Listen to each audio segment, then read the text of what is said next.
1వ తేదీ నుండి మా ప్రచారం ప్రారంభం చేస్తున్నాము. ఈరోజు 2వ రోజు. ఈరోజు పురంలో ఉన్నటువంటి ప్రధానమైనటువంటి వ్యాపార సంస్థలన్నీ కూడా గడప గడపకు తిరుగుతున్నాం.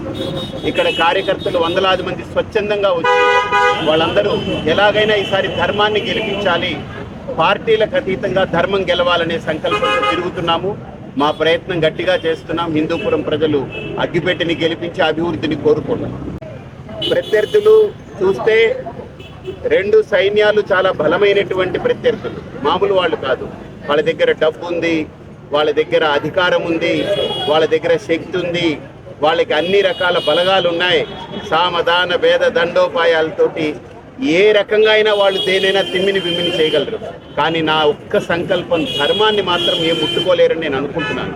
ధర్మబద్ధంగా రోడ్డు ఎక్కాము, ధర్మం కోసం రోడ్డుకి ఎక్కాను. ఈ ఊరి యొక్క సమస్యలన్నీ తెలుసుకున్నాను. వాళ్ళు సమస్యల కంటే మించి వాళ్ళు గెలవడం ప్రధానంగా పెట్టుకున్నారు. నేను సమస్యల్ని పరిష్కరించడమే ప్రధానంగా పెట్టుకున్నాను.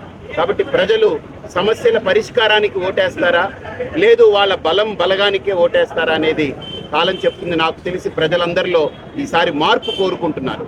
ఆ మార్పు ఖచ్చితంగా అగ్గిపెట్టితో ప్రారంభమవుతుందని నేను భావిస్తున్నాను.